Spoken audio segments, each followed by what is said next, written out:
As Michelle mentioned, today the topic of my talk is going to be about risk assessment and risk management approaches for group water schemes.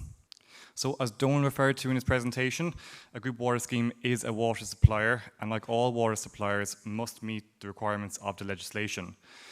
Group water schemes are currently bound by the 2007 amended 2014 Drinking Water Directive. The recast regulations are due to be transposed into Irish law in early 2023, which a lead-in period for a number of elements being allowed. In this presentation, I hope to outline one element of the directive, which is risk assessment and risk management, and what direction we think that group water schemes need to go in to meet these requirements. Sorry, buddy. The new legislation has an increased emphasis on completing risk assessment and risk management approaches. All group water schemes, no matter what size, must adhere to these regulations, whether you're a 20-house scheme in County Tip or a 1,000-house scheme in County Clare. So there are a number of water-related directives currently at play, which are relevant to the group water scheme sector. Of particular crossover to the group water scheme sector is the Water Framework Directive, which does have a link to the recast Drinking Water Directive. You can see here from the graphic on screen that there's a crossover with identification and implementation of source protection works for a group water scheme, source and the river basin management plan. This can be used by all stakeholders to their advantage, and it's valuable for group water schemes to read up on the Federation's Drinking Water Source Protection Framework, which is available on our website for some further information on how to risk assess your source. This graphic also shows how a drinking water safety planning approach can help integrate these legislation into a workable format. From previous conferences, you may be aware of the work in the area of source protection and the ongoing work of creating integrated source protection plans. We do see these as a key part of a scheme's quality assurance system, and is based on risk assessment and risk management principles. And this will assist schemes greatly in identifying risks to the actual source. So, at a glance, what will group water schemes have to do to meet future requirements? It's important to note that many group water schemes are already meeting a lot of these obligations.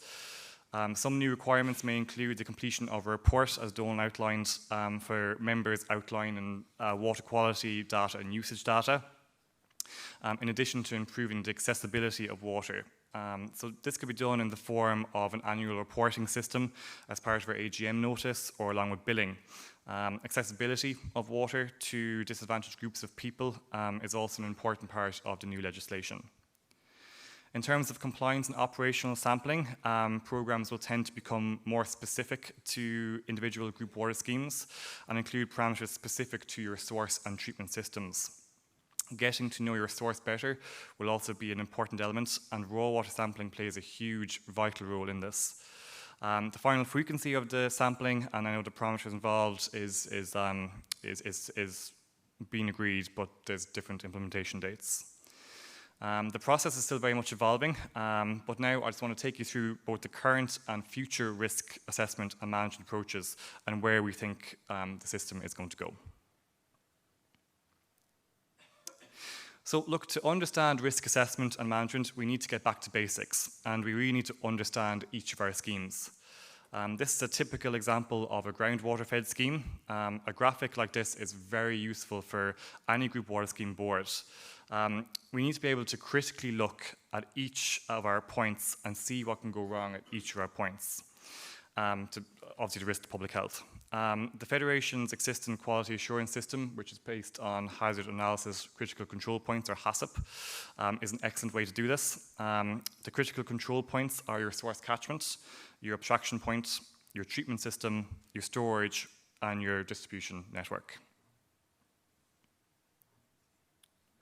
So what is required for effective QA implementation? Simply record keeping of all QA-related data with checklists for each critical control point based on risks. A good knowledge of your catchment or zone of contribution, treatment systems, and effective communication strategy with your members, along with a handle of how you actually interpret results and you monitor trends. Consideration of quality assurance should be given at all board meetings. It should be a fixed item on the agenda with a training and monitoring programme put in place. It's also very important to note that QA is evolving all the time.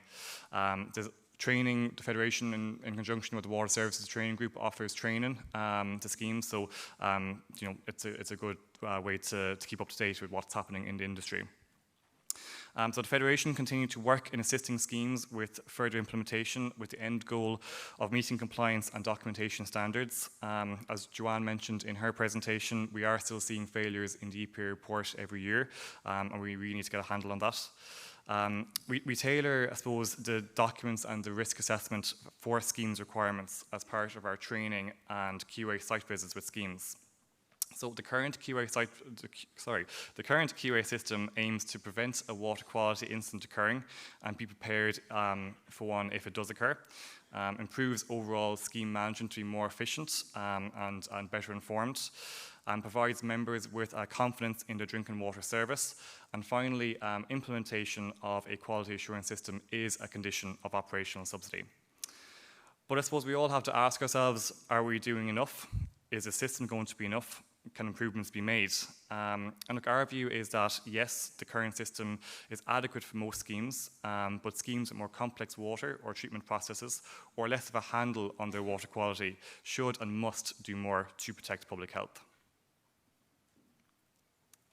So we think the next step in quality assurance is the production of a drinking water safety plan. So what is a drinking water safety plan? So a water safety plan has been recommended by the World Health Organization since the mid-2000s. And I know the EPA also have an advice note 8 out about it also. Now guidance from the World Health Organization is currently under review. And that should be out shortly. So in essence, drinking water safety plans seek to protect human health by managing risks to water quality, taking a whole catchment approach to manage risks from source to tap. So you can already see that there is a significant crossover with our current QA system. The plan assesses the risks of contamination of water sources and proposes mitigation measures to minimize these risks. You'll see 6 main steps a water supplier must take to prepare a drinking water safety plan. So step 1 is to build your team. This would include a number of internal and external stakeholders, including your group water scheme board, your staff, maybe a group water scheme engineer, DBO operator, federation staff, local authority staff, law pro, amongst other local community groups. Step 2, describe the water system from the source to the tap, including the structure, financial security, treatment processes, numbers of members, etc. Step 3, identify risks and actions to manage these risks. Step 4, plan, prioritize, and lead improvements. Step 5 is plan and lead ongoing monitoring. And step 6 is to document, review, and revise to improve all aspects of the drinking water safety plan. So it's important to note that each plan is a drinking water supplier's own plan. It's not one size fits all. It's very much a circular, ongoing process. So each plan, in essence, will be bespoke for each group water scheme while sharing a common structure. So a plan for our Cronin group water scheme is going to be different than a plan for Patrickswell group water scheme. So the Federation has developed a system based on our interpretation of the Drinking Water Safety Plan. But the template that we've currently created is subject to change due to the recast Drinking Water Directive and also final guidance from the World Health Organization and perhaps even the EPA. The templates will not be launched fully until that's fully addressed. So look, as guided by our knowledge of the upcoming regulations and existing guidance, the template plan contains both risk assessment and risk management sections. Water safety planning is the next stage of supplying quality water, and in a similar approach to the HACCP quality assurance system, follows a source-to-tap approach. Our template aims to marry both the existing quality assurance system and the water safety planning approach together. The graphic shown here shows risk assessment and risk management. Risk assessment will take place at each critical control point, which again are your source, catchment, abstraction, treatment, storage, and distribution, in addition to some risks associated with oversight. The management of them risks is the key, with steps such as reporting mechanisms, documented improvement plans, monitoring programs, procedures for corrective actions, incident management systems, clear roles for group water scheme personnel, appropriate training, and public engagement all come under the heading of risk management. So I'm going to outline some of the key elements that have been included as part of the Federation's Water Safety Plan approach. Firstly, obviously, our plan incorporates the existing HACCP QA system. We hope, will aid familiarity with operators and group water scheme management and aims to build on the current QA system, not replace it. So in the Drinking Water Safety Plan, there are around 180 risks which require a score to be identified, and I'll go through an example of this later in presentation. In addition, there are some further risks specific to the group water scheme sector. As we know, the sector occupies a unique position amongst water suppliers. Federation staff will be on hand to assist schemes with this, and the Federation have been and will continue to invest significant time and resources into assisting group water schemes meet their obligations under the current and recast Drinking Water Directive. The aim of the Water Safety Plan would be to have a user-friendly document that can be changed and amended regularly by group water scheme boards and staff and the Water Safety Plan team as live documents, with a key part of this being that documentation of all procedures, practices and personnel involved in the running of the scheme is maintained. Another aim of the system is that the plan would, in essence, become a manual for your group water scheme, which is an excellent way of bringing new board members, new staff, and even the local authority up to speed on how your group water scheme operates. So what does the Drinking Water Safety Plan contain? So this is what the Federation's Drinking Water Safety Plan will look like. The risk assessment and the measures required to manage these risks is laid out in an Excel spreadsheet, which then feeds into an output report. So as mentioned before, they're both live documents. So you might be looking at me and saying how risk is assessed. So I'm going to give you a quick run through of how risk is assessed. So you'll see here behind me two tables. They include two separate grading systems. The first is how likely the hazard is to occur. This is completed by the Water Safety Plan team with decisions of all stakeholders. And it's important that that's kept under review by the team, as it can be open to interpretation. So we plan to further refine some of the descriptions of the hazards and the identifiers, because it's been found through the course of running a couple of pilots and trial sites that the process can be refined a bit further. So you can see here there are 5 levels of likelihood of risk occurring, with 1 being most unlikely and 5 being almost certain. The second is related to the severity of the risk and how much of an impact on public health the risk is likely to have, and is laid out the same way as likelihood is. So the severity of the hazard occurs from ranges 1 to 5. These range from 1 being insignificant impact to public health and 5 being catastrophic. That's fixed grading score. So both risk scores are multiplied to give a total risk score. So if you have a 2 and a 5, you have a risk score of 10, for example. So when the total risk score is multiplied, the urgency of the risk is laid out in a table such as this. There are 4 categories which outline how the risk should be managed. So if you're in the low category, you manage using routine procedures, you keep it under review. If it's a medium risk, you create action is required. You need to plan and prepare to mitigate that action.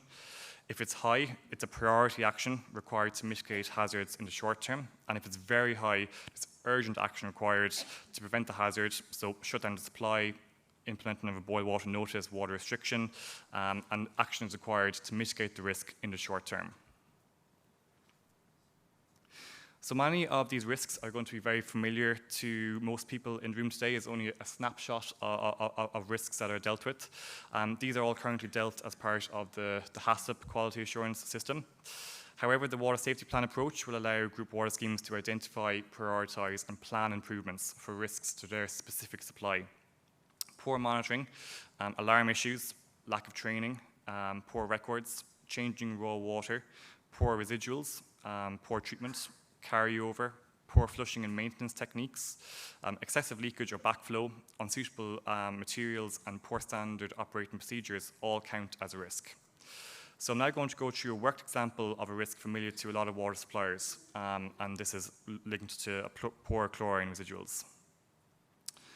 So before I start, I just want to mention that this is a completely fictitious example, just to give you a flavour of what will be included in the water safety plan. Again, it's undergoing continuous development. So in this system, in addition to assessing the risk, action details are outlined, in addition to an estimated completion date and a revised risk score once completed. So we can see here in this worked example, the risk of an issue around E. coli contamination, a boil water notice, a lack of record keeping and monitoring of chlorine residual records. The risk is linked to an EPA code, which in this case is DN020. A hazard description follows, which in this case is insufficient disinfection in the distribution network, causing biological recontamination. After that, the hazard limit allows the operator to identify what the limit is. This obviously is continually refined as well. A risk can then be identified as a risk or not, and may even require some further investigation before you can even move on to grading your risk. The likelihood of the risk occurring then comes next, which is backed up by justification. In this example, the scheme does not maintain chlorine residual results. The two scores, likelihood and severity, are then multiplied to give an overall risk score. So this risk score is the highest, it's 25, and requires urgent action. So as we can see, this risk and its risk score requires action. Action details on how that risk will be managed are then outlined in this example. For this particular case, the scheme has been following guidance from the Water Services Authority, which is here the local authority, and has issued the boil water notice to members. An investigation revealed that the chlorine dosing system had failed, leading to water with low chlorine levels entering the network. The Group Water Scheme began by holding an emergency water safety plan team meeting and then booked a contractor in to repair the chlorine dosing system and install an alarm system. The team then wanted to identify where chlorine residual testing should be carried out. By using the Group Water Scheme distribution map to identify appropriate sampling points and giving committee members a role in completion of this work with a lead person in charge, risk is reduced. Finally, a completed date is assigned and a new risk score is calculated based on what the estimated new risk score will be once the action is completed. Again, that's an estimated risk score, so once the action is actually completed, that is again revised. So you can tell there's a process to follow, and all risks are completed in this manner. However, it should be noted that some risks will not be applicable to every group water scheme, especially in terms of, we'll say, critical control point 3, which is your treatment system, as obviously different schemes have different types of treatment systems that mightn't be applicable. So once the recast drinking water regulations are in place and updated guidance is released from the World Health Organization, we'll be in a better position to further refine the template.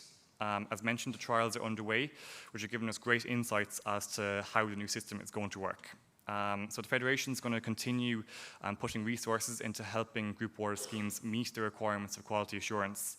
But group water schemes should also be aware that they will have to continually invest in the quality assurance system to protect public health. The ambition would be to have a water safety plan developed for each regulated group water scheme, and this would be prioritised similar to our current QA site visit work on risk to public health in addition to population supplied.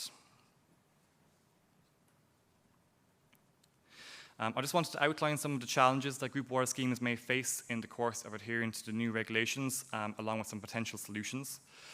Firstly, we have a cost for additional monitoring and resources. So as expenditure of this nature is quality assurance related, it is eligible expenditure under operational subsidy. Group water schemes who are smaller should consider rationalisation and amalgamation, which is a strategy that the Federation has promoted for a long number of years. In terms of expertise, there will be Federation assistance along with an envisaged revamp of training programs and workshops to give group water scheme management the tools to complete risk assessments themselves. This will be guided by the new World Health Organization guidance on the water safety plan and final guidance documents on the recast drinking water regulations, which are being looked at by a subgroup currently. For monitoring, I want to stress that group water schemes should be investing in their monitoring program now for both raw and treated water to see what parameters might be of likely concern to their group water scheme in the future. There is already guidance out there from the Federation, but there will be further guidance issued by the Federation in due course. Finally, if a group water scheme feels that their treatment systems or alarm systems may cause a risk, this should be investigated by a group scheme engineer and local authority engineer, and an application made for support under the multi-annual rural water programme if required. I must still say that in the interest of public health, group schemes must and should invest their own resources into addressing these risks and keep the best interest of public health at the forefront of your minds. So in conclusion, I suppose, look, there can be no excuse for any group water scheme not adhering to the current and recast Drinking Water Directive. There are supports, there are options available. We still see failures as referenced in the EPA report. The Federation is putting significant resources into assisting group scheme management to meet their legislative requirements through QA site visits, training and guidance. I spoke earlier about integrated source protection plans, and group water schemes who have completed these, or even their initial zone of contribution reports, have already made an excellent first step to identifying risks to their source. I also just want to reiterate how vital it is to put a raw water monitoring program in place. Many schemes here already have that in place, but if you haven't, I would encourage you to do so as soon as possible. There is a bundled approach available through the Federation if your scheme is interested in doing that. And if your scheme isn't included, please do get in touch and we'll do our best to get you in there. And finally, I just want to say, look, the sector as a whole has put a huge amount of work into this area. We have schemes doing absolutely excellent work and are fully on top of things. But there are improvements to be made, and I suppose every scheme has to look at their own system and see where they can best improve to protect public health. So that's me. So finally, look, just want to thank you and for your attention today, and any questions you might have, feel free to shout.